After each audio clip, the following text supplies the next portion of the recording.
Olá, meus amores, bom dia para vocês. Hoje a gente está aqui para mais uma aula de história e hoje a gente vai aprender sobre os movimentos nativistas. Então, fica ligadinho aí, presta bem atenção e vem comigo.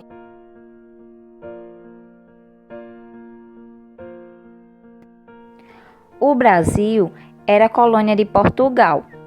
Tudo era dominado, desde a extração do pau-brasil até a produção de açúcar. Depois da descoberta do ouro e das pedras preciosas, esses produtos também passaram a ser controlados. Com o passar do tempo, o governo português passou a exigir cada vez mais maior quantidade de ouro e pedras preciosas. Um sentimento de revolta foi dominando os brasileiros, que estavam cansados já dos abusos e das injustiças que Portugal tinha para com eles. Por essa e outras razões, várias revoltas ocorreram em diferentes partes do Brasil. As principais foram a Revolta de Beckman no Maranhão, no ano de 1684, a Guerra dos Emboabas em Minas Gerais, em 1708, a Guerra dos Mascates em Pernambuco, em 1710, a Revolta de Filipe dos Santos em Minas Gerais, em 1720 e a Inconfidência Mineira em Minas Gerais, em 1789. Olha só. Tia vai falar agora um pouquinho de cada uma delas. A Revolta de Beckman foi um movimento nativista que ocorreu lá no Maranhão, minha gente, em 1684. Ele era liderado pelos irmãos Manuel e Tomás Beckman. A sua causa principal foi o desentendimento dos colonos com a Companhia de Comércio do Maranhão, pois esta comprava os produtos da região, como era o açúcar e o algodão, por um preço muito baixo. Dado o seu monopólio comercial, a Companhia de Comércio do Maranhão vendia os produtos trazidos de Portugal. Os preços eram abusivos aos colonos, ou seja, os preços eram muito elevados, muito absurdos. Então, outro problema também era a falta de mão de obra, porque Portugal havia feito um acordo com os colonos de mandar 500 escravos por ano ao Maranhão, mas ele não cumpriu, né? Então, o Maranhão ficou sem mão de obra. A solução era escravizar os indígenas. Essa atitude não era permitida pelos jesuítas, que lutavam contra esse tipo de escravidão. Lembram que tia falou lá no governo geral que começaram a explorar os indígenas para trabalharem como escravos, só que os jesuítas eram contra e acabaram com isso. Então, a consequência dessa revolta foi os revoltosos que invadiram o colégio dos jesuítas, agrediram os padres, quebraram tudo. E o mesmo também fizeram a Companhia do Comércio, prenderam o governador e Manuel Beckman assumiu o governo. O término dessa revolta foi assim. Após um ano dessa revolta, o governo português mandou um novo governador, que enfrentou e derrotou Manuel Beckman, condenado à morte e enforcado. Então, essas foram as causas, consequências e o término dessa revolta. Agora a tia vai falar sobre a Guerra dos Emboabas. A Guerra dos Emboabas foi um movimento nativista decorrente de rivalidade entre os paulistas e os emboabas, que os emboabas eram gente que vem de fora, aí eram chamados de emboabas, principalmente os portugueses. Os emboabas eram liderados por Manuel Nunes Viana. Esse movimento ocorreu aonde? Em Minas Gerais, de 1708 a 1709, ou seja, só durou um ano.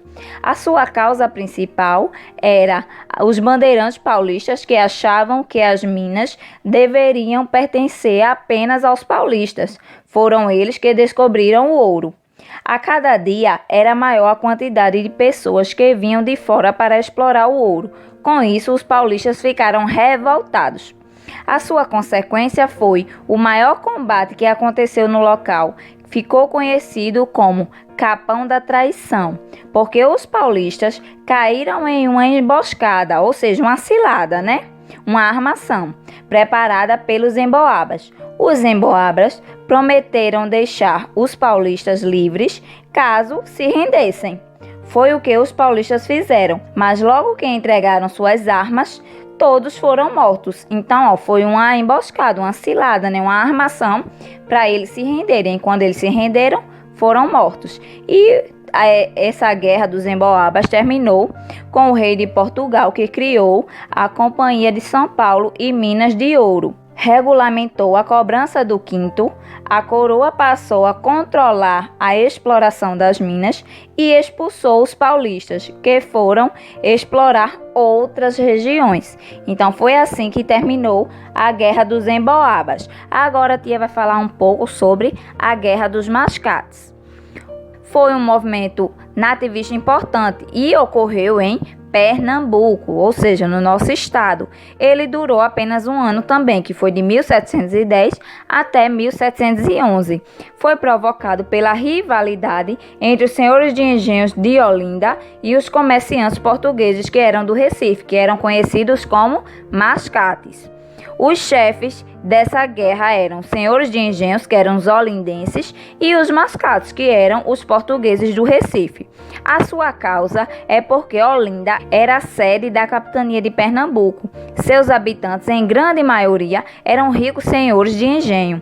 O Recife era habitado por comerciantes portugueses, ou seja, pelos mascates.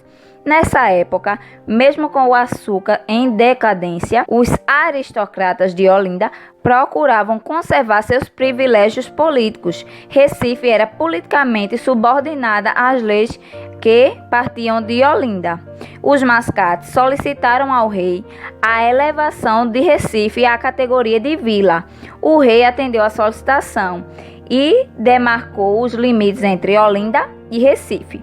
A consequência dessa guerra dos mascates foi que os olindenses se sentiam prejudicados com a demarcação dos limites. Eles, revoltados, invadiram o Recife e lançaram a ideia de um governo independente. Além disso, ainda quebraram o pelourinho, que era o símbolo de autoridade e poder. E o término dessa guerra foi que Portugal nomeou um novo governador para Pernambuco, que ordenou a prisão dos principais líderes do movimento, e as lutas se dissolveram, ou seja, terminaram. Em 1712, o Recife tornou-se sede da capitania de Pernambuco. Agora vamos lá para a revolta de Filipe dos Santos.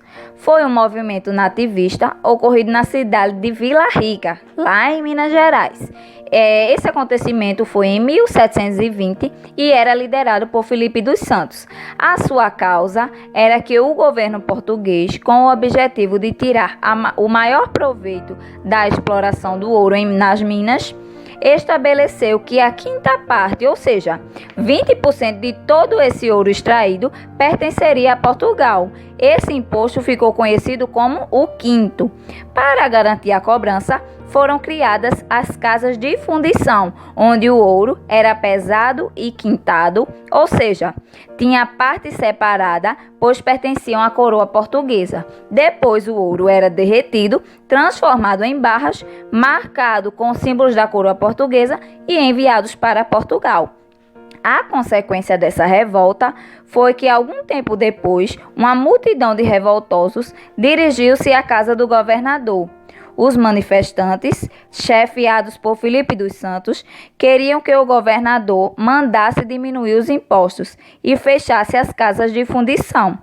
Temeroso, ou seja, com medo, o governador prometeu atender às reivindicações. E essa revolta de Filipe dos Santos terminou de forma que o governador mandou prender os chefes do movimento e suas casas foram todas queimadas. Filipe dos Santos foi enforcado em praça pública.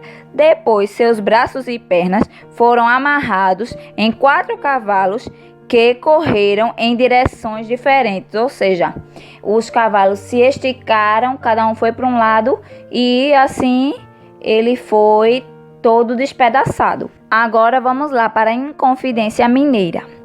A sua causa foi que, no final do século XVIII, a quantidade de ouro extraído nas minas era cada vez menor.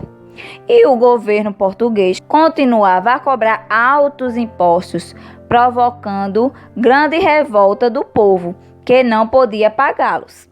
Para forçar o povo a pagar os impostos atrasados, o governo criou uma lei que permitia a invasão das moradias e a retirada dos bens que as pessoas possuíssem. Essa forma de cobrança era chamada de derrama. Nesse clima de insatisfação e revolta, surgiu um movimento em Minas Gerais, no ano de 1789, que ficou conhecido como Conjuração Mineira ou Inconfidência Mineira. E o objetivo era liberar o Brasil de Portugal e implantar o sistema de governo republicano no país. O movimento foi liderado por Joaquim José da Silva Xavier, o mais conhecido como Tiradentes, que é aquele que tem o dia de Tiradentes, que é no dia 21 de abril. Todo ano se comemora o dia de Tiradentes. Então, a consequência dessa Inconfidência Mineira foi que padres, poetas, escritores, mineradores e militares uniram-se para lutar contra a opressão do governo de Portugal. Eles queriam perdoar as pessoas que tinham dívidas com a metrópole, criar universidades, acabar com os impostos cobrados na mineração, construir fábricas e proclamar a República. Os planos dos Inconfidentes foram denunciados por Joaquim Silvério dos Reis, que traiu o movimento em troca de perdão de suas dívidas. Quando o governador tomou conhecimento do movimento, mandou prender os Inconfidentes. Alguns deles foram expulsos do Brasil, outros condenados à prisão perpétua. E o líder Joaquim José da Silva Xavier, que era Tiradentes, foi condenado e enforcado no dia 21 de abril de 1792, no Rio de Janeiro. Então, por isso que todo dia 21 de abril a gente comemora o dia de Tiradentes. Então, meus amores, a nossa aula de hoje foi essa. Espero que vocês tenham entendido tudo direitinho. Um beijo no coração de vocês. Fiquem com Deus e até a próxima aula. Tchau!